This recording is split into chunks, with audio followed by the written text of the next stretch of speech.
It's Kevin. Yeah, listen to me. This is a pathetic sociological approach. And this is a criticism of the Red Pill movement and a criticism of you because, quite frankly, yes, you attack feminism, and yes, I attack feminism. We attack feminism. Why is this problematic? The reason why this is problematic, Kevin, listen to me, is because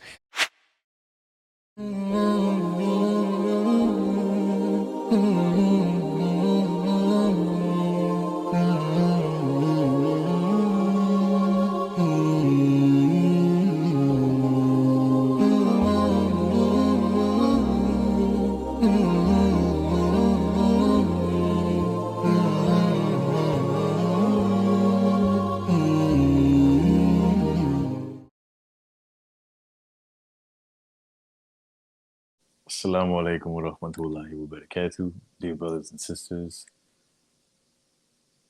Let's get right into it. I'm not about to blow a kiss, bro.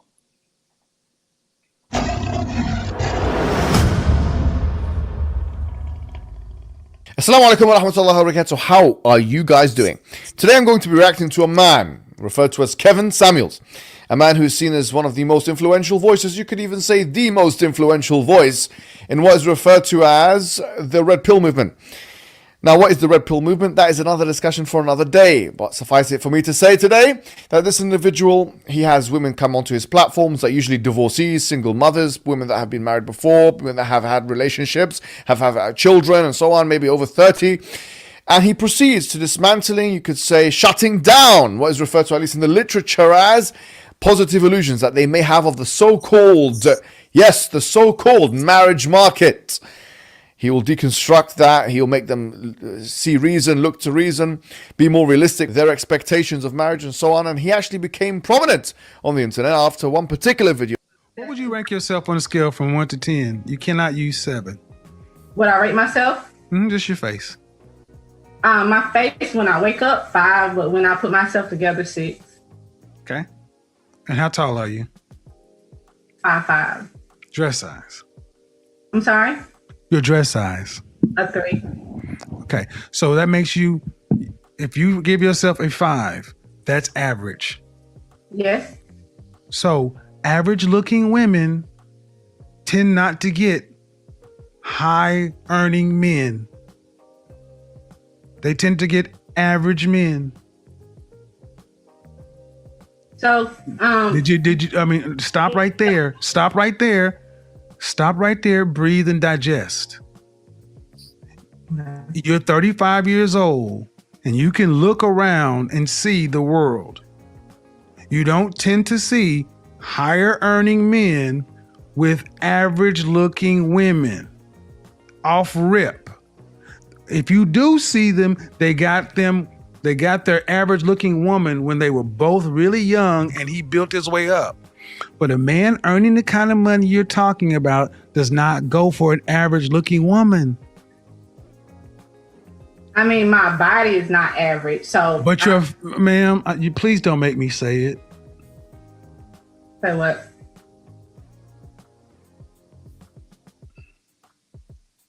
I really just wanted some advice. I love your. I'm giving you advice, but you're not taking it. The advice is, ma'am, you're average looking at best. I'm taking it in, but. Okay, but you're not accepting the fact that, okay. Right, so we've just seen what kind of flavor that his content has to offer. Now, of course, for better or for worse, this can be very uncomfortable watching. To be honest with you, putting women in a spot like that, speaking to them publicly like that, sometimes quite condescendingly like that. But on the other hand, you could argue that, as ignoble as it may seem on the face, on prima facie value, that in fact, that this serves some kind of noble functionality. And yes, I do agree that there are many delusions of grandeur that men and or women more. Bro, I had to pause that right now, and don't take offense to this if it doesn't apply to you. But I don't think the terminology and just the vocabulary that Mohammed Hijab uses will be understood by 85% of Kevin Samuels' population, bro. Like, I really don't. You guys might take that as an insult. I'm just saying it as it is. I've read some of the comments, and MH, if you're watching this, like, you might want to tone it down, bro. Do have when it comes to the so-called marriage market, and sometimes this can be very detrimental. More and more people are dying alone, as he puts it. It's true, yes, some more and more people are dying alone because they cannot come to terms with the fact that their circumstances have changed. That means that their options, their pool of candidates that they can marry has also been limited. This is the truth. This is the reality. This is the demographic truth. However, having said this, I must put forward now as a point of criticism, constructive criticism to Mr. Samuels, that in fact I believe from watching his content and seeing what he has to say, although there's great benefit, of course there is, yes there is, that there is also injustice, and that is a strong word to use, but it's unfair. It's unfair the way he puts the onus on black women and does not put such an onus or even a comparable level of responsibility on black men or other kinds of men.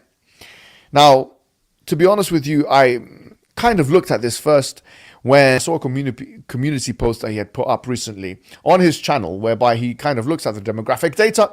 I think this is something that was produced by the Times, and he shows that, well, black women are most likely to be single, and this goes in line with his grand narrative, his meta-narrative, or his hypothesis or thesis, grand thesis, that it's because of black women's behavior, potentially, or their attitudes, that this is the case. I must say, sociologically, this is an extremely weak, pathetic, I have to say, sorry to say, it's Kevin, yeah, listen to me. This is a pathetic sociological approach. And this is a criticism of the Red Pill movement and a criticism of you, because quite frankly, yes, you attack feminism, and yes, I attack feminism. We attack feminism.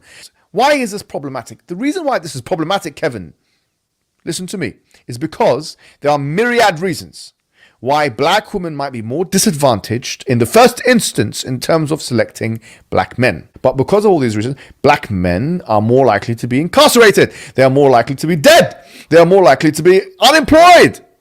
For socioeconomic reasons, for historical reasons, yes.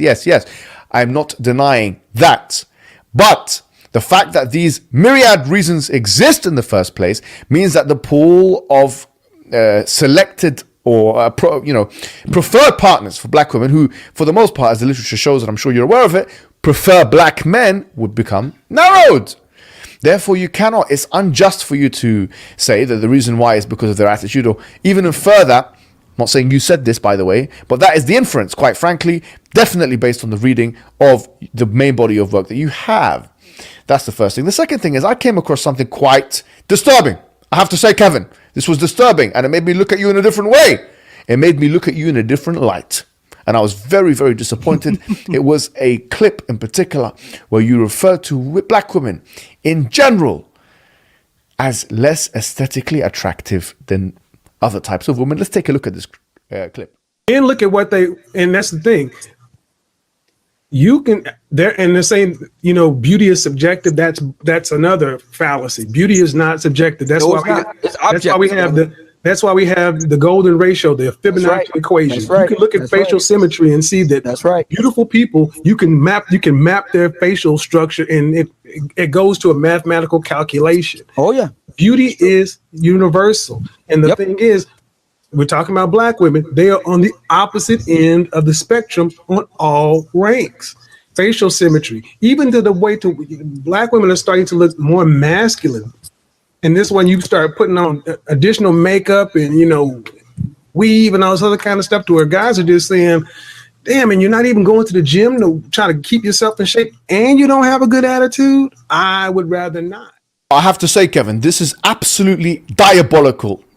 I am absolutely astounded that you, a man that I thought was quite an intellectual man who is meant to be the leading voice for the Red Pill movement, that you could make such a ridiculous, pathetic argument.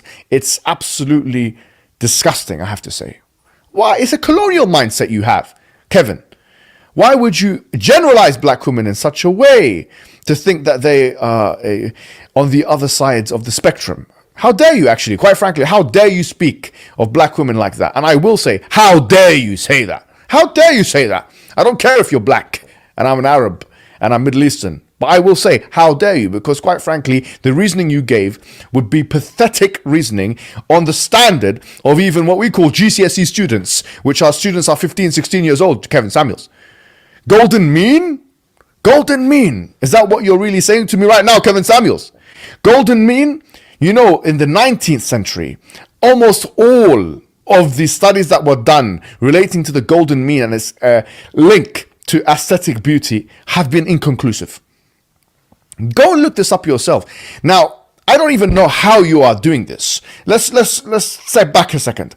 What is the postulation? That the women that are more symmetrical will stimulate what system of a man? Are you talking about the testosterone system? Are you talking about the oxytocin system? Are you talking about the dopamine system? What system in particular? Are less likely to have induce what? Romantic love, sexual arousal for men? What is your argument exactly? You're saying this is an objective fact? Do you even know what objective fact is? This is pathetic. This is academic failure, my friend. And if this is the level that you're bringing to the table, then you are low value in terms of intellectual ability. Low value man you are. You are low value man you are. You call yourself a 9 out of 10? You're not a 9 out of 10 in intellectual ability. If you're going to throw black women under the bus just like this, you're not. Now I have to say something else. Having said this,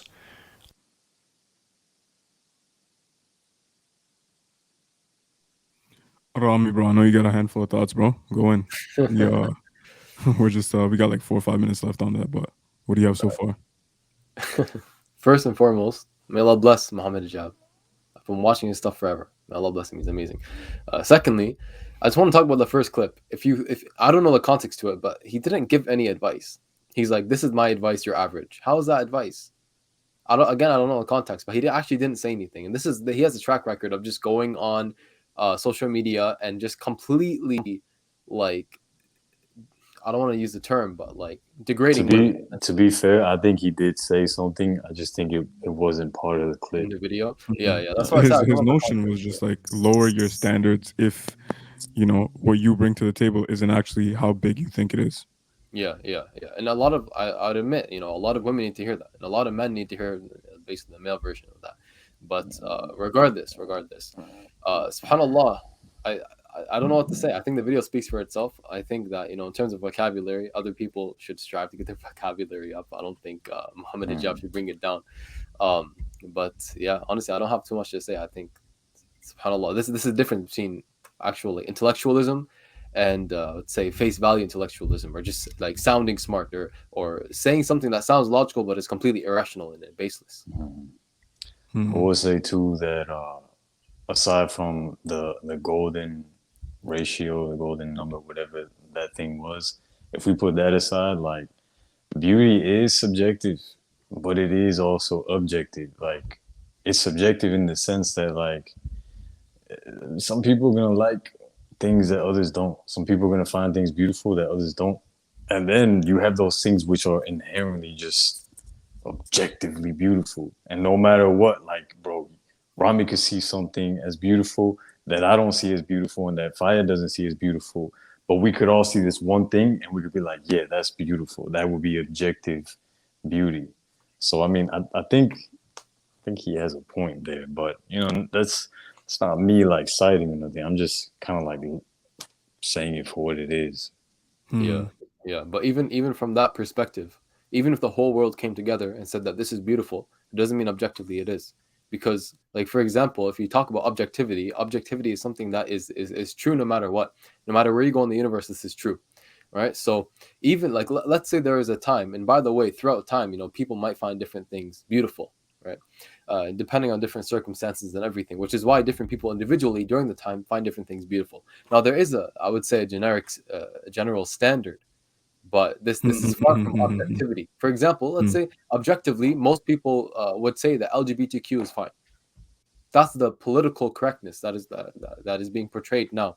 But does that mean that objectively that is true? And I would compare beauty and how people see beauty to morality and how people see morality. Because you can't have an objective basis, or you can't have anything objective if the basis of it is not objective. The basis of it is something like people's opinion, even if it's everyone's opinion together, right? Opinions are subjective regardless. So even whatever comes from that is also, I get what Anghel was trying to say. I don't think he meant like authority in terms of objectivity. I think he meant like trends or like, correlation. Like Yeah. most people would agree that you want someone with a nice face. You know what I mean?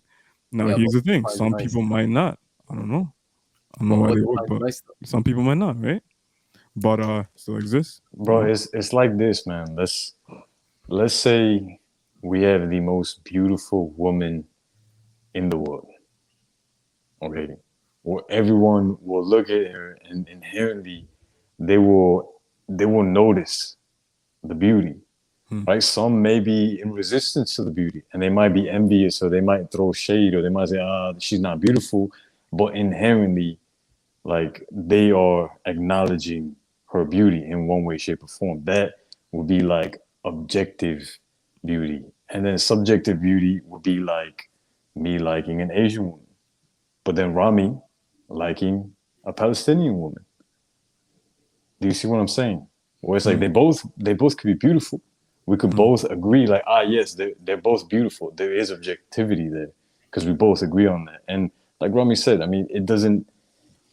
The whole world could agree on this, and I guess it wouldn't mean it's objective. But if something's inherent, if something's intuitive, if something comes from within, let's say from the fitra, and it's acknowledging something that's objective, right? If something is of beauty, like you don't think Allah would create something that is of beauty, and that would be just this thing that's like so beautiful that everything would know how beautiful it is. I mean, think about which one was it?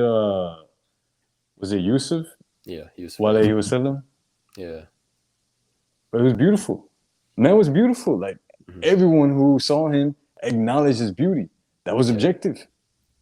Yeah. That's facts. I ain't got nothing to say to that, bro. Except that if you got like a lamp or a light, bro, Yeah, then I a little was dark there. noticing that. I was noticing that.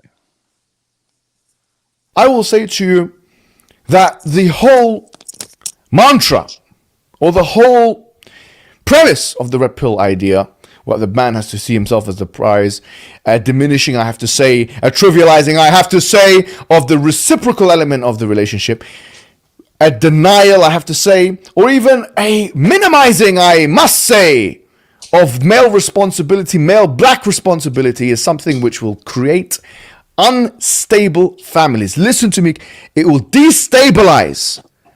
It will destabilize the black community more than the CIA and the FBI and the who want to destabilize it already. You're destabilizing your own community from within. Telling men, increase their body counts. Really, this is the message? Is this the message? Increase their body counts and all these kinds of things. And we have Muslim men in our community following this kind of nonsense, thinking that this is kind of a refreshing other opinion to the feminist movement. A reaction it is to the feminist movement. This is not something we, as the Muslims, will ever subscribe to and should never subscribe to. Because quite frankly, it's a pickup artist culture, my friend, yeah? I call you now, Kevin Samuels, to a better system. Yes, I make this invitation I give this invitation to you directly. Instead of putting your hopes in raising your money and income and telling other people to do, I'm not saying don't make money, make your money, but don't value yourself highly based on economic indicators, as you have indicated in other videos that this is mainly the thing to do. Make £10,000 a month, or do this $10,000, I should say. This is not the way to create high value people in the black community or in the American community or in the world.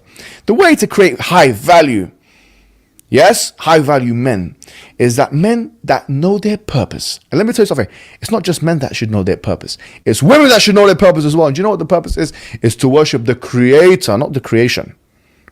You're a Christian, I know, Samuels, you worship a Middle Eastern man. Quite frankly, you might be thinking, what's this Arab doing telling me what to do? I'm not saying that you are thinking that. Maybe you're not thinking that. Maybe some of your followers are saying, what this Middle Eastern, what is he, an Arab telling me what to do? A lot of the people in the black community worship a Middle Eastern man, which is Jesus Christ. We're saying keep away from this worship of men and statues and actually worship the creator. And in terms of the problems, the institutionalized problems that you find in the black community now, let's specifically deal with the so-called marriage market, then I have to say polygyny is actually something which seemingly on the face of it will solve your demographic dilemma. How do you absorb such women who are otherwise will die alone, in your words? How do you absorb them into the marriage markets and allow them to marry high value in your understanding, materialist, capitalistic understanding, neo supply side economics type understanding of what high value. How do you absorb them? The best way to absorb them is to pair them with a man who's already paired through an institution which is ancient and has bulletproof testing, which ensures rights of men and women, which is the polygynous institution in the Islamic system. Now I say these are solutions. You have a purpose, and you're not going to get men and or women to do what you want them to do unless you have a greater purpose. Then, do you want to die alone? Do you want to die alone? Some women, I tell you, will want to die alone. Is that the best you can do, Kevin Samuels? We say, no, it's not about whether you want to die alone. That should not be the ultimate incentive. The ultimate incentive, Kevin Samuels, is the purpose of life. And the purpose of life is to worship one God, not the Middle Eastern man, not the Chinese man, not the black man, not the white man. It's to worship one God and then to have a family, a stable family that complies by that reality. Yes, that metaphysic. Yes, that religious metaphysic. And that will incentivize, and that has, not just that will. We have a track record, my friend. 1,400 years. In fact, even further than that, going back to the other dispensations, the previous dispensations. That this will incentivize, the spiritual incentivization is more motivating than almost anything you can provide. You have a spiritual motivation, a religion with pure, clean, structured guidelines, sorry to say, which does not exist in the Christian faith. And I'm going to say that straightforwardly. You don't have that. Okay. And then you have families which are stable and women that can be absorbed into other families, which will solve the demographic issue. But it all starts with purpose. And Kevin Samuels, I have to say, the parlance and the lexis of some of what you say in terms of telling men, just kind of giving them the advice that you give them, I don't think will solve the issues in your country and in your community. Listen to me, Kevin Samuels. Tell the people, it's not about the body count, my friend. It's not about the body count. Tell the people to find their purpose in life. Yeah, and you for a man who claims, or at least the movement itself claims, that the man should be the prize and he shouldn't be thinking about it. To be honest, you're focusing too much, in my opinion, on getting women's attention. Let's think about bigger things, because we're older men right now, me and you, especially you. Assalamu alaikum wa rahmatullahi wa barakatuh.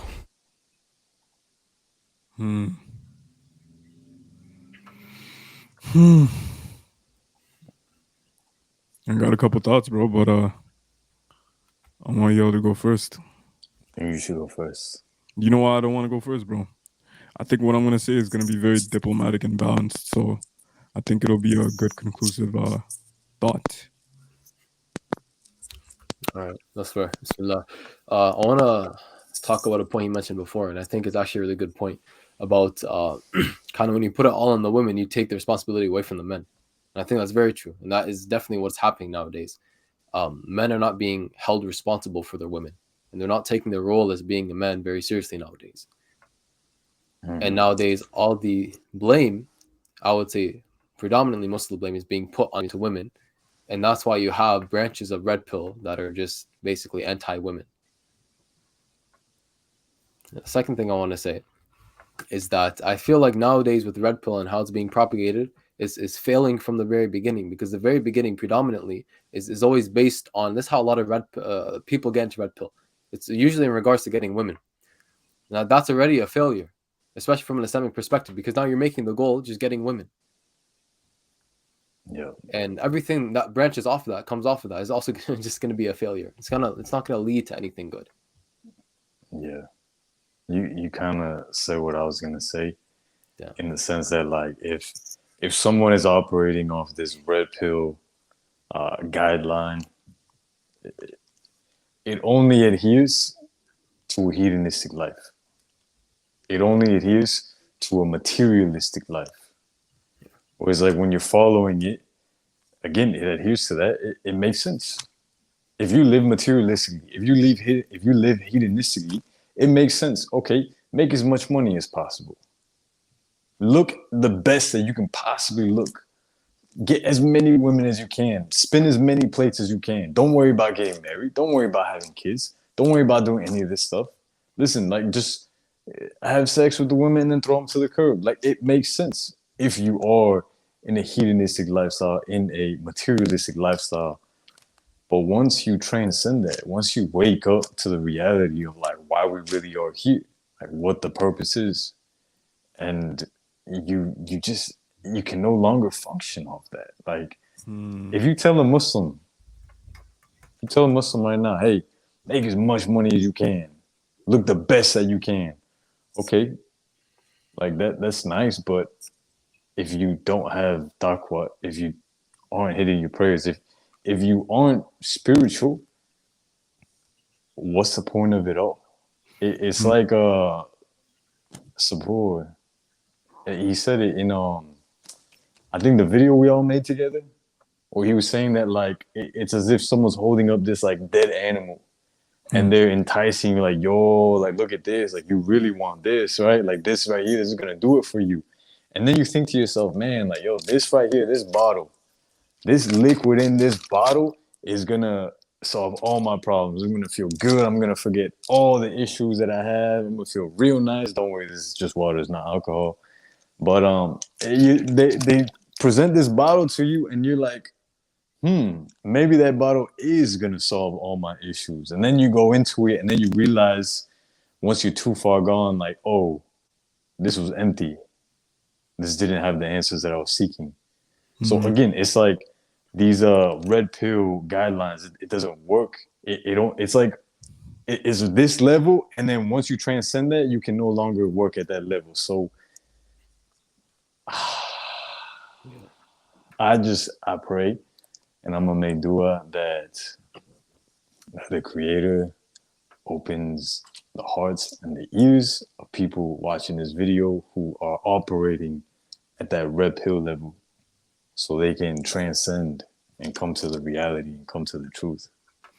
I've been seeing Kevin Samuels from like 2000 and I believe 17 or 18, and I remember like seeing pictures of him like with like Louis bags, and and it just seems like you're just chasing this materialistic lifestyle. I feel like a lot of this demographic also subscribes to rap music and hip hop, which as a whole just pushes this narrative that to be successful, you need to live a materialistic life.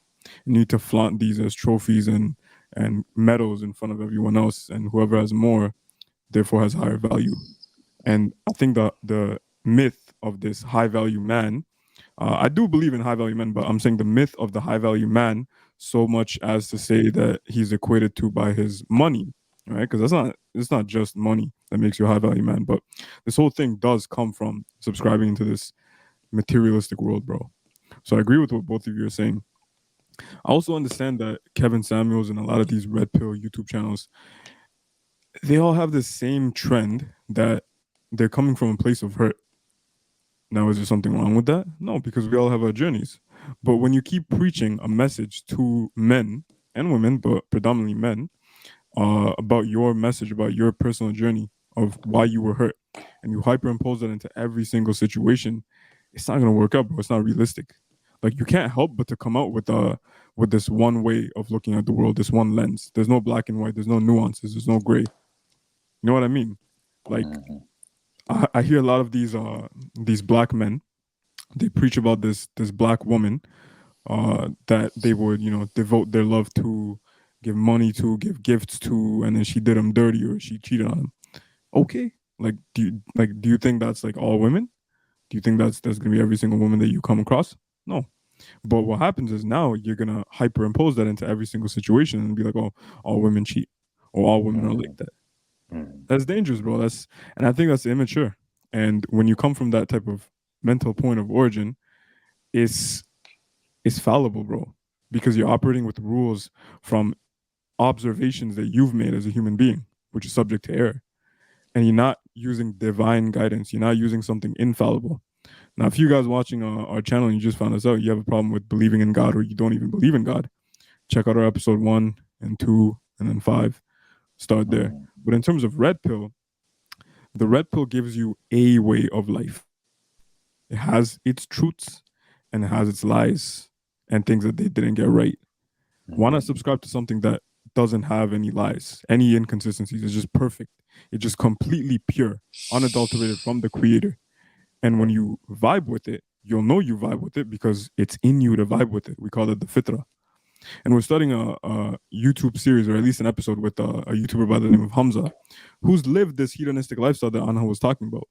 You know, we're not here to air his sins, but he's lived a life where he regrets it, and he's seen the outcome that it leads to. And he wasn't really on deen, and now he's getting interested into it. He wants to learn more about Islam. He's gonna come on our channel, and we're gonna chop it up. But essentially, that's all it led to. It just leads to equating your self-worth to how well you do with women. And I think, bro, as a man, there's so much more. But at least as a human being, especially, like, there's so much more than just how sexually appealing you are to the opposite gender. Yeah, bro. And think about it like this. All right, let's say we are on this journey, and at the end, it's the most beautiful thing that you're ever going to see. Whatever it is that you want that to be, that's what it is, all right? But somewhere along the line, as you're going through this journey, you stop maybe a quarter of the way, maybe halfway there, maybe even 75% of the way. You stop, and then you say, you know what? I don't need to make it to the end. I think this is perfect just the way it is, even though you know that the end, like, it's completely different. All right, that's what Red Pill is. Red Pill is, it's an awakening, because most dudes who come onto Red Pill, I speak for myself here personally, you're waking up from this false reality that you were living prior, right? But once you start waking up, it's like you learn something for the first time. Let's say someone's learning how to dance. Let's say someone's learning how to perform a barbell bench press or a deadlift or something, right? You're learning something. When you learn something for the first time, it's an awakening. You had no idea prior, and now there's steps in this awakening. There's steps in this learning process. You learn the steps, and then you can start doing this thing. You start to excel at what you're doing. But in order to truly master what it is that you're trying to learn, you have to stop thinking about the steps. You have to stop being obsessed and only going to these main steps that you learned in order to move on to the next thing, to transcend. And that's what the Red Pill is, bro. The Red Pill is like these steps. You're learning the dance moves, you're learning the steps, but in order to really be good at dancing, you have to be able to let go and stop thinking about the steps. So for people on Red Pill, if y'all are waking up, y'all are just learning the steps, that's all right. Do what you got to do, but understand that this isn't the end of the journey. The next step, I'd say even the final step. And bro, it goes to Islam, bro. Yeah, all these men have been weak all their life. They've been plugged into this matrix that paints like this false idea of what intersexual, I guess, relations are like. And they finally find the Red Pill, and they're like, yo, I've been blue pill all my life, quote unquote. And they're like, okay, this is something real. This is something that works. It works sometimes, but who does it really work on? Does it really work on God-fearing women? Anghel, bro, that was too real for Anghel, so he just had to step out to get a quick breath. But I'm gonna continue nonetheless. Bismillah. My contention is this, bro, and perfect. You came back right when I was gonna start my point. You see Red Pill, and it pretty much, in my opinion, right? It's low value solutions or high value solutions for low value women. Okay? What I mean by this is this. You'll find the video, how to not get your girl to cheat on you. You know, and it says, do all these things and she'll stay into you and she'll focus on you. It's like, bro, if she followed Islam, the fact that she would cheat on you wouldn't even be in the equation. Does it happen? Of course. I'm not going to deny it happens with women and men that are Muslim. But here's the thing. Is it the way it's supposed to be if they're God-fearing women? No. But it's like, you need this instruction manual to be like, okay, how to get her to not cheat on you or how to get her not to flirt with other men. Bro, in Islam, there's no free mixing. That's not even in the equation then. You get what I mean? So it's like, it's high-value solutions for low-value women. Or, you know, vice versa. Feminism is a solution for women to basically get simps wrapped around their fingers. And it's like both of them deal with low value people. And I think like if you want to play that game, go for it. But understand that feeling you got when you first came into Red Pill from being, you know, blue pill all your life, and you finally found something that's real and you think it's legit, that's the feeling that you kind of have that self-fulfilling prophecy. You have that confirmation bias. That's what we call it in psychology. So you're going to continue being subject to seeing this as the measuring stick of objective reality. until you begin to realize that, okay, maybe I might want to humble myself and realize, okay, what if there's something else out there? What if red pill is not like the final level, but it's like level 2, and then level 3 is objective reality. It's divine law and guidance. Bro, it ain't even the truth either. Like, think about what the red pill is. It's supposed to be the truth. But how can the red pill be the truth when it's just everyone who's been on red pill, the people who started red pill, they're just kind of trying to figure it out as they go. You feel me? So like they might understand something now, this concept now, and a few years from now, that concept may change. Right? Like right now in red pill, it's said to not be jealous. Don't be jealous over your woman. Wait till you actually learn what that is. The hira. The ghira. Ghira, yes. Red pill creates dayuth men. Change my mind. Yeah. Like straight up, bro. I don't hate every single red pill culture, hate the whole, movement and despise them. Like I understand where they're coming from. Just like I can't, like, do I think some feminists are ridiculous? Of course. But do I hate them? Like to the point where I think like there's no saving them? No. Like we need to understand where they're coming from. A lot of Muslim women today are feminists because their fathers, who were supposed to follow the deen, they were having, I guess, unequal bias on women and their daughters, and they created this weird household dynamic where women were, I guess, actually oppressed, or they were, I guess, equated to how a man should be in terms of success. Like you need to get that PhD, you need to do this, and they corrupted their fitrah. And today, that's what you see. Like it does happen both ways. So we're just trying to get you guys to open your eyes to like, the nuances in life. And that's what Islam opens your eyes to. Islam doesn't say you're average at best, so just F off, like you're never going to get married, just push you to the side of the curb. Islam says, okay, cool. If you're divorced, okay, like, it's sunnah to marry a divorcee, it's sunnah to marry a virgin too. But it's a sunnah to marry a divorcee or a widow. And you should do that. You could do that. This is what happens to those women. It's not like they're just gonna be discarded like trash and they're never gonna get married, just because, so be it. No one wants to marry you. It's a solution. And I think Islam is solution oriented and red pill is a little problem centric. Yeah. I just want to add to that. You only need a solution when there is a problem, right? Yeah. Islam is more preventative. Islam is the solution to all problems, but it's also the prevention of all problems before they even come. You only have problems like this in the type of society that we live in. And don't you guys think it's kind of funny that the basic ideology of the society we live in is based on people going for what they desire? And with the red pill movement, the things that are supposed to get you women just happen to be the things that you desire. So it's all just desire oriented. People desire wealth and fame and status and money, right? And society is amplifying that. And now with the red pill movement, they're saying if you want women, which is already what you desire, then just go for all the other things that you already desire. And it's like it's so circular that like it's gonna cause you to faint one day. That's how circular it is. You're gonna run in this rat race, which is a common phrase, and until you die, essentially. Listen, Mohammed Hijab made a debate with Mahdi Tidjani that we upload on our channel to get more reach for that. And what I realized was Mohammed Hijab saying that red pill is prescriptive. He's right. Prescriptive meaning it's trying to become an ideology, a deen in a way. It's not complete, but it's trying to be. And the proof is in the pudding. Like you look around and it's like, oh, are you alpha? No. Oh, then by definition you're beta. Are you red pill? No. Okay, then you're blue pill. Oh no, but or you're an omega or a delta. Like, bro, what does this even mean? Like you're so caught up in like these little arbitrary terminologies to label yourself as in terms of your energy. Like, bro, just stop worrying about what you should look like or act like to be a man and just be a man. It's not that difficult. At least with Islam, it's not that difficult. Yeah, and to what Rami was saying, it's all cyclical. It all continues in this cycle. And like, think about it. Why do people feel the need to do all these things? Like you said, why do we have these desires like this? Like, why do we desire to look better? Why do we desire to have more money, to have power and all this stuff? Because we feel inferior. We feel incomplete. There's something inside of us that is looking for that fulfillment to be complete. And so we go into something and then it's cyclical. right? And then let's say you have someone who's average at best, whether that be a man or a woman.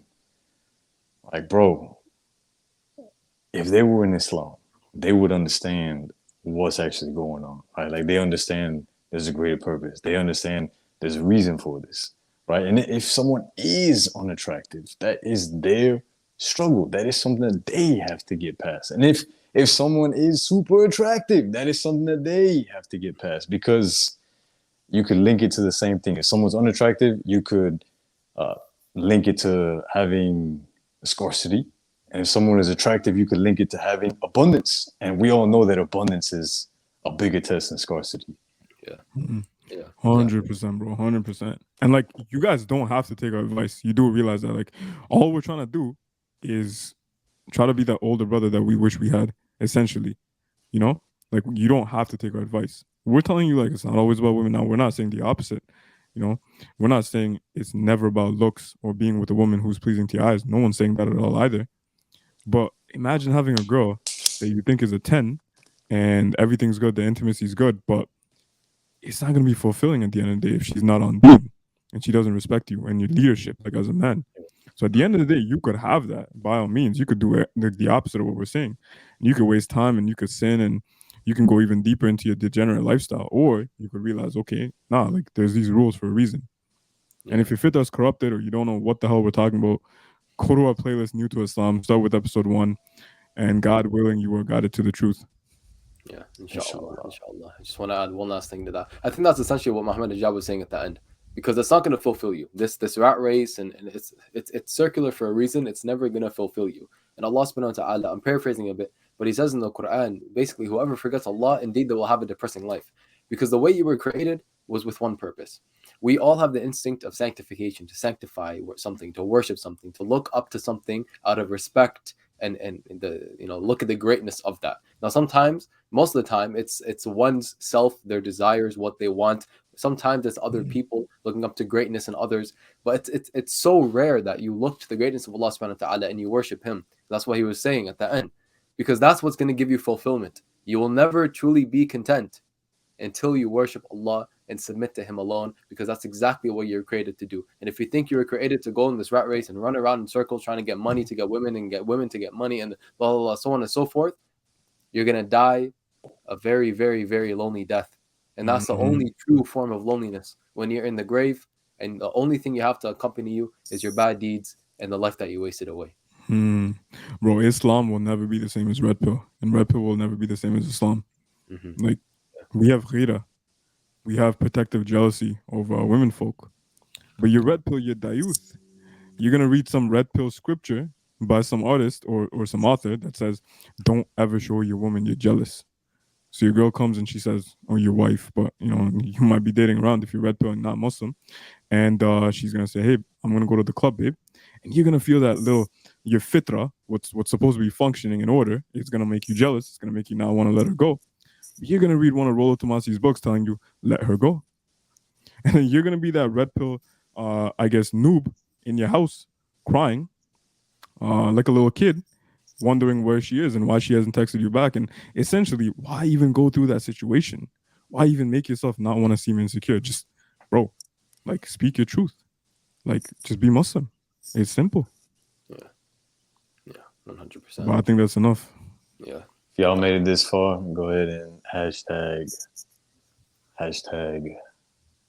Hijab 10. Yeah, and may Allah grant all of you guys a wonderful and blessed life in this dunya and in the hereafter, and give you ghira for your women folk and for the deen. And that's all I gotta say. Smash that like button. Rami, do your thing, bro. With that being said, Allahumma atina fid dunya hasana wa fil akhirati hasana wa qina adhab an-nar. Assalamu alaikum wa rahmatullahi wa barakatuh. I think there's another thing too. It's the perseverance aspect too. Like, we're more willing to stick through with things that we set out with an intention. It's impossible to have empathy for others if you're not patient. So may Allah bless you for that. First off, I'm gonna agree with the fact that the whole thing you said about friends, where it's like if they're affecting you more than you're affecting them, then you should probably get some new friends. You want to be investing stocks, shares, bonds. You want to be investing in crypto because there's this thing called inflation, which means every year that passes by, the value of a dollar goes lower and lower and lower. And the reason being is because they're printing more money, right? That's why money is haram. At least the paper money is haram. Provided that you're actually there and you're being a good father and the mother's being a good mother, best conditions. And behind the mic, Hamza, Andreas, Zortsis, we will go in with our final three with brother Angel, inshallah. Inshallah, Bismillahir Rahmanir Rahim. It's not just a responsibility on you, it's responsibility on all the children, especially your father. In our private area is very elastic, and yeah, if you go too fast, the skin will literally crease up into like the edge of like the little clipper things, and you will literally clip your skin. You don't want to be on YouTube or the internet or anything that amount of time, but it's the fact is that's what we're doing.